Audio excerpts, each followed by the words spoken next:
This one's going to be about Antoine Lavoisier and Michael Faraday. Next up in our list of famous scientists is Antoine Lavoisier, a man who really backed into fame. Science for him was more of a hobby, one day a week in his lab, his happy day. Yet, undeniably, he produced some amazing results.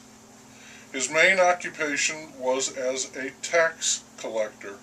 He was well-to-do and well known as the head of a project to build a wall around Paris. The wall was not popular, and because of it, neither was Lavoisier. He died on the guillotine when the revolutionary government accused him and about 24 others of opposing their interests by collecting taxes. He considered his execution to be a mistake, but accepted it as a matter of course. Lavoisier had a small laboratory in which he conducted experiments, ably assisted by his young wife, a bright woman who grew tired of him and kindled an affair with one of his friends. Lavoisier accepted that also. The British scientist Joseph Priestley met with Lavoisier and showed him the results of his experiments, including vials of what he called anti-phlogistonized air. Phlogiston, from the Greek for flame, was something that was released from any material that was burned. Lavoisier, advancing Priestley's work, proved that there was no such thing. He was not a brilliant man, but he was meticulous, and he had a good set of scales. He burned a strip of magnesium, which he had previously weighed, and then he weighed the residual ash, which was heavier, not lighter, than the original strip. That result was the beginning of the end for phlogiston and the birth of oxygen. Lavoisier proved that water was a compound of two elements, hydrogen and oxygen. This was the start of atomic theory as well as modern chemistry.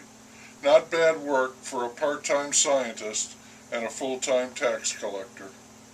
Lavoisier took full credit for everything he did, and that led to his dislike by many fellow scientists, explaining, along with the wall and the taxes, why no one defended him when he was arrested. France lost not just a tax collector, but also a very productive, if part-time, scientist. Michael Faraday's story is like a fairy tale. Like Shakespeare, it is impossible to explain his production when you examine his origins. He was the son of a blacksmith with very little formal education.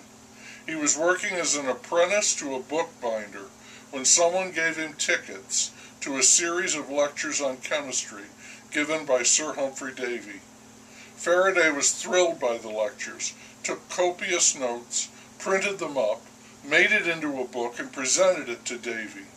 Favorably impressed with the book and the young man, Davy hired Faraday to act as an assistant. Faraday took to the work like he had been born to do nothing else. He began in chemistry and moved to physics, eventually establishing himself in the field of electromagnetism. That's something of a pun because one of his greatest discoveries was electromagnetic fields.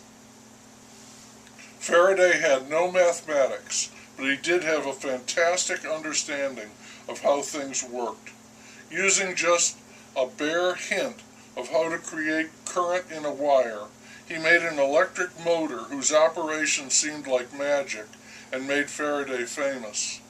He later developed his force field theory, shown so vividly by the arrangement of iron filings on a thin sheet of paper held over a magnet. Davy's socially connected wife had no use for Faraday and treated him as if he were a servant. Davy became jealous as the young man quickly proved to be first his equal and then later by far his superior. Over Davy's objection, Faraday was admitted to the Royal Society. He began giving a weekly series of comprehensible lectures and fantastic demonstrations that made him one of the most famous persons in England. Faraday always considered himself to be a natural philosopher. He was a deeply religious man belonging to a sect that had broken off from the Church of Scotland, the Sandemanians. He believed that nature operated on principles derived from creation, designed by God, and when he discovered anything during one of his experiments, the scheme of the Creator was revealed to him.